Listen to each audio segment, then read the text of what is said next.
ఉద్యాన పంటల హబ్గా పేరుగాంచిన ఆంధ్రప్రదేశ్ ప్రభుత్వం మార్కెటింగ్లో నూతన పోకడలను అవలంబిస్తోంది. మహారాష్ట్రకు చెందిన సహ్యాద్రి ఫార్మ్స్తో కలిసి పనిచేసేందుకు సంకల్పించింది. సహ్యాద్రి ఫార్మ్స్ దేశంలోనే కాకుండా ప్రపంచవ్యాప్తంగా పలు దేశాలతో వాణిజ్యం నడుపుతోంది. కేవలం ముడిసరుకుగా కాకుండా ఉప ఉత్పత్తులు, విలువ ఆధారిత ఉత్పత్తులతో దూసుకుపోతోంది. మహారాష్ట్రతో పాటు ఇతర రాష్ట్రాల నుంచి ఉత్పత్తులను సమీకరించి అంతర్జాతీయ విపణిలో ముందుకు సాగుతోంది. ఇంతటి మార్కెటింగ్ అనుభవం ఉన్న సహ్యాద్రి ఫార్మ్స్తో ఒప్పందం కుదుర్చుకొని ఉద్యాన రైతులకు చేరువ కాబోతోంది ఆంధ్రప్రదేశ్ ప్రభుత్వం.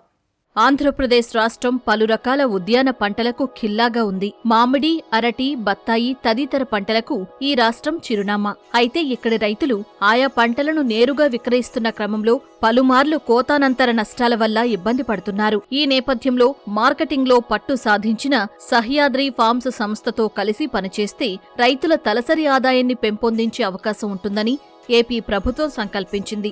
దేశంలో ఎఫ్పీఓ విధానంలో మహారాష్ట్రలోని నాసిక్కు చెందిన సహ్యాద్రి ఫార్మ్స్ విజయవంతంగా సాగుతోంది. రైతులు రైతు ఉత్పత్తి సంఘాలుగా ఏర్పడి తాము పండించిన ఉత్పత్తులకు విలువ జోడించి మార్కెటింగ్ చేస్తున్నారు. దీంతో అక్కడి రైతులు మంచి లాభాలు ఆర్జిస్తున్నారు. ఇటీవల ఆ సంస్థ ప్రతినిధులు ఆంధ్రప్రదేశ్ రాష్ట్రంలో సందర్శించి క్షేత్రస్థాయి పరిస్థితులను పరిశీలించారు. రానున్న కాలంలో ఆ సంస్థతో కార్యకలాపాలు కొనసాగించే యోచనలో ఉన్నామని ఉద్యాన శాఖ సంచాలకులు డాక్టర్ శ్రీనివాసులు చెబుతున్నారు. సో ఎఫ్పీఓ మూమెంట్లో మన ఎంటైర్ కంట్రీ లెవెల్లో ఒక రకంగా సహ్యాద్రి ఏదో మహారాష్ట్రలో ఉందో దాన్ని మనము ఒక మోడల్గా చూస్తాము. సో వారితో మనం ఆంధ్రప్రదేశ్ ప్రభుత్వము ఒక అవగాహనకి వచ్చాము. మొదటగా ఆ యొక్క ఎఫ్పీఓ సంబంధించి ఆ సహ్యాద్రికి సంబంధించిన మెయిన్ హెడ్, అదేవిధంగా వాళ్ళ టీమ్ ఆఫ్ మెంబర్స్ మనకు కుప్పం ప్రాంతంలో పర్యటించారు. పర్యటించిన మీదట అక్కడ ఉన్న అగ్రో క్లైమాటిక్ కండిషన్స్, అక్కడ వస్తున్న మన హార్టికల్చర్ క్రాప్స్, అక్కడ ఉన్న మన యొక్క పోస్ట్ హార్వెస్ట్ మెకానిజం, ఇవన్నీ కూడా వాళ్ళు పరిశీలించడం జరిగింది. తర్వాత మనకు ఇక్కడ విజయవాడలో మనకు బాపట్ల కొన్ని నర్సరీస్ కూడా పరిశీలించడం జరిగింది. తదుపరి మనతో వారితో మీటింగ్లో కూర్చొని ఆపర్చునిటీస్ హార్టికల్చర్ సంబంధించి ఆంధ్రప్రదేశ్ ప్రభుత్వానికి స్ట్రెంగ్త్స్ ఏమున్నాయి, ఇంకా చేయవలసిన ఏరియా ఏమనేది ఆల్రెడీ మనం ఐడెంటిఫై చేసి ఉన్నాం.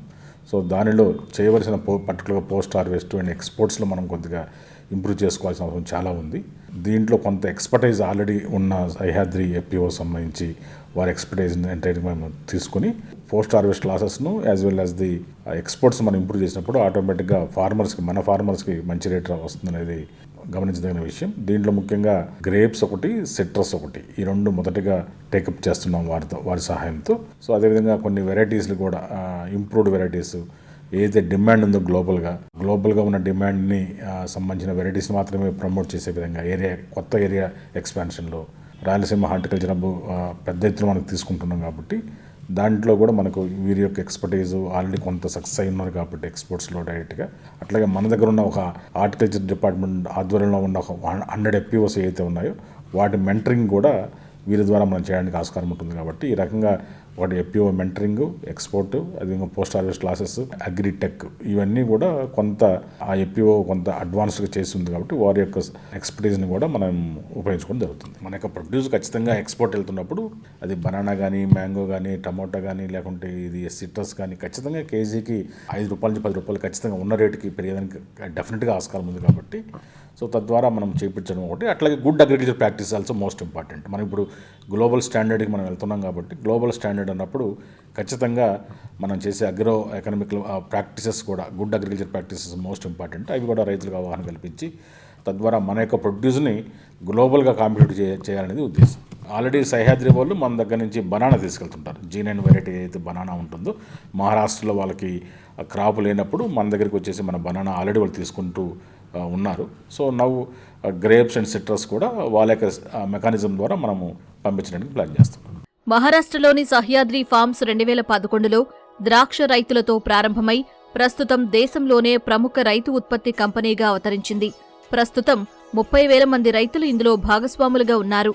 దాదాపు 8 రకాల పంటలు ద్రాక్ష, దానిమ్మ, అరటి, మామిడి, బత్తాయి, జీడి మామిడి, టమాటా, స్వీట్ కార్న్ పంటలను ప్రాధాన్యతగా పండిస్తున్నారు.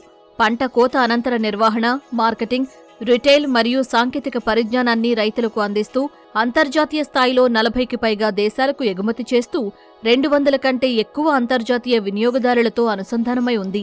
ఇటీవల ఆంధ్రప్రదేశ్ రాష్ట్రంలో పర్యటించిన సహ్యాద్రి ఫార్మ్స్ వ్యవస్థాపక సీఈఓ విలాస్ విష్ణు షిండే ఏపీలో ఉద్యాన ఉత్పత్తుల మార్కెటింగ్ అవకాశాలపై అధికారులతో చర్చించారు.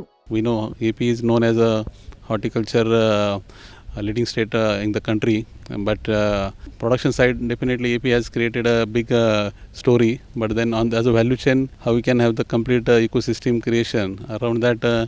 We'll have the prosper horticulture farmers in Andhra Pradesh. Kuppam area, which is a comparatively water less or drought prone area, but climate is very much favorable for horticulture crops. Stable environment, temperature is almost 15 to 35 degree throughout the year. It's a cool climate, plus soils are well drained soils. Water is a issue, but then now because of all the different irrigation projects, now water availability is also better. So I think it's an ideal situation in Rayalaseema area for horticulture crops, and already mango is grown in Chittoor in a big way, and also other horticulture crops, vegetables are growing around Kuppam in a big way. But then the missing part is the value chain part, and farmers are dependent on the traders or other external processors for handling their product. So I think that's a missing link. If that will complete, so I think definitely there is a huge opportunity in that area. Obviously overall Andhra Pradesh total all the different districts they are having a favorable situation for horticulture. If we'll shift from rice to horticulture crops, income potential per acre is definitely much better. We'll create only because of the value chain approach. So that only need to explore here. అంతర్జాతీయ విపణిలోకి మన ఉత్పత్తులను ఎగుమతి చేస్తే మెరుగైన ధరలు లభించి రైతులు లాభపడే అవకాశం ఉంది. అయితే ఎగుమతులకు తగ్గట్లుగా నాణ్యతా ప్రమాణాలను తప్పనిసరిగా పాటించాల్సిన అవసరం ఉంటుంది.